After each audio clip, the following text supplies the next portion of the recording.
Franz Kafka was a German-speaking Jewish novelist and a short story writer. He was born in Prague in the Czech Republic. His works fuse ominous elements of realism and the fantastic, and they typically feature bureaucratic predicaments and incomprehensible socio-bureaucratic powers. Kafka's father Hermann is described by Kafka's biographer Stanley Korngold as a huge, selfish, overbearing businessman with a huge appetite and a raucous voice, which terrorized Franz as well as his mother and siblings. Franz Kafka had a troubled relationship with his father since his parents were working as much as 12 hours each day at the family business. Franz's childhood was somewhat lonely. He had a lifelong suspicion that people found him mentally and physically repulsive. However, those who knew him invariably found him to possess a quiet and cool demeanor, obvious intelligence, and a dry sense of humor. Kafka died in 1924 at the age of 40 from tuberculosis. They were Jewish, as I said before, and he had three sisters, and all of them perished during the Jewish Holocaust during World War II.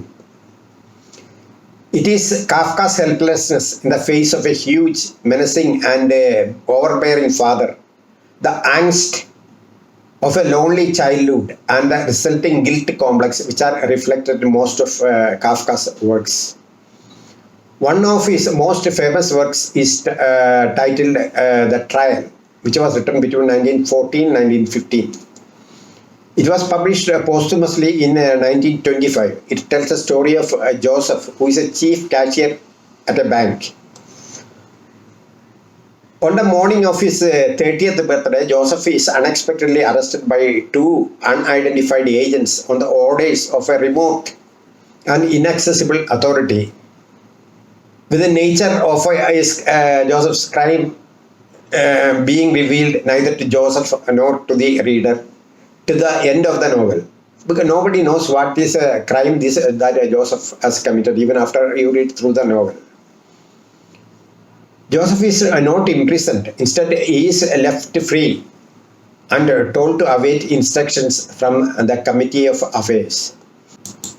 Joseph's landlady tries to console Joseph about the trial, but insinuates that the procedure may be related to an immoral relationship that Joseph had with a lady in the neighborhood. Subsequently, his uncle introduces Joseph to a lawyer, and upon arriving at the lawyer's office, Joseph meets a downtrodden individual named Rudy Block, one of the lawyer's clients, who offers Joseph some insight into from a client's perspective. Block's case has continued for 5 years, and he has gone from being a successful businessman to being an almost bankrupt shadow of his former self. He is virtually enslaved by his total dependence on the lawyer and the lawyer's secretary. During the subsequent visits to the lawyer, Joseph realizes that the lawyer is a capricious character who will not be of much help to him. Joseph finally decides to dismiss the lawyer and takes control of matters for himself.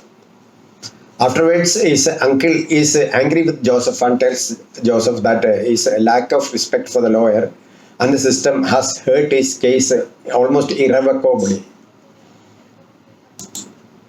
At the bank, one of Joseph's clients recommends him to seek the advice of Titorelli, the court's official painter. Titorelli has no real influence within the court, but on meeting him, Joseph learns that the court procedures are complex, unpleasant, and mostly meaningless, and that there has never been a total acquittal. Joseph is put in charge of accompanying an important Italian client to the city's cathedral. While inside the cathedral, a priest narrates a fable or parable which is meant to explain Joseph's predicament. The priest also tells Joseph that the parable is an ancient text of the court, and many generations of court officials have interpreted it differently. 2 days before Joseph Joseph's 31st birthday, two men arrive at his apartment to execute him. They lead him to a small quarry outside the city and stab him to death with the utmost courtesy, using a butcher's knife. And Joseph dies there like a dog. We saw that Franz Kafka had an imposing and overpowering father before whom he, as well as his mother and siblings, were almost helpless in an atmosphere which was menacing and intimidating. It was the absurdity or psychosis of this helplessness and his angst which is reflected in Kafka's works. As a result, Kafka's works contributed a new word to the English lexicon. This word is Kafkaesque, which means a state of mind which is complex, senseless, disorienting, and often menacing. In my other presentations, I had explained the word anthropomorphism, which means projecting or morphing human nature onto animals, gods, and other non-human entities. In his novels such as The Trial, Kafka projects his father onto an imagined and menacing authority which no one has ever seen or heard directly. Instead, we have a terrifying mental atmosphere created by the self-proclaimed agents of this unknown or unseen power which no one has really know anything about. We also have an ancient fable or parable of this court narrated by the priest, which is interpreted differently by many generations of court officials. You may also remember that the court officials tell Joseph that he is not imprisoned but free, in spite of the whole atmosphere of the novel being charged with menace and angst. The scenario with our world is even more bewildering and confusing, with each religion having a different fable which had its origin maybe some 2000 years ago. What is more, these fables are interpreted in millions of ways, with each man having his own interpretation.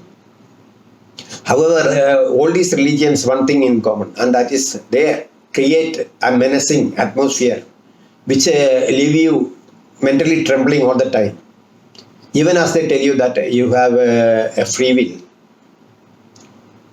In the famous novel Gulliver's Travels to Lilliput, its author Jonathan Swift also narrates an absurd situation similar to that narrated by Kafka.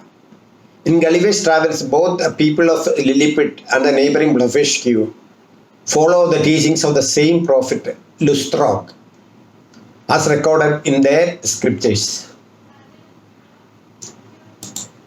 However, the tiny people of Lilliput and the neighboring island of Blefuscu are forever at war with each other over which end, the big end or the small end, of the egg should be broken for making an omelette, and over whether high-heeled shoes or low-heeled shoes should be worn, and over other such flimsy issues.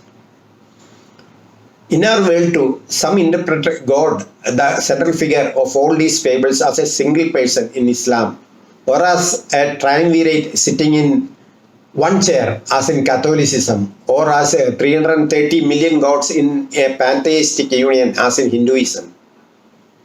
What is more, these religions go on arguing about which of these millions of gods is the true God, without specifying the gods worshipped from the beginning of time. In the process, they highlight only their own one God and deny all other billion minus one God, and so all of them are atheists vis-a-vis these billions of gods. In addition, in all facets of life, we opt for the latest and the most modern ideas and technologies. But in the realm of religion, the more ancient and putrid an idea is, the more clout it has on its blind believers. Referring to Kafka and his story of the trial, the remote authority which has initiated the trial is supposedly God, of whom no one has the slightest idea. Instead, we have the self-professed agents of this authority, the priestly class, wearing solemn priestly attire, and each claiming that he alone represents the one God among the billions of gods. In the process, these priests incite their naive followers to violence in the name of ascertaining which of the thousands of fables and their billions of gods is the true one God.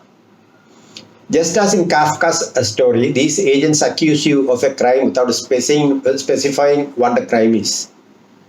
They go on drumming into your mind the theme that you are a sinner and that you will be punished for your sins in this world if you do not believe in their particular fable. What is more, they tell you that eternal fire and damnation await you in the hereafter if you do not dance to their drum beats. You have to bribe these priests to get things moving smoothly in this never-ending scam or farce of a trial for a crime which they have conjectured out of the blue. The upshot of all this is that the faithful believers are always made to live on edge, in awe of a particular brand of God, just as Kafka lived in awe of his overbearing and whimsical father, who always shouted at Kafka in a loud, intimidating voice about Kafka's imaginary crimes of commission and omission, without explaining why they were crimes. It is this Kafkaesque ambience which priests and religions whip up or drum up to make a comfortable living for themselves. They accuse you of sins such as not going to church on Sundays, or eating pork, or eating beef, and so forth, without explaining how or why the list of meaningless do's and don'ts are rational in any way. Beware of these wolves in sheep's clothing.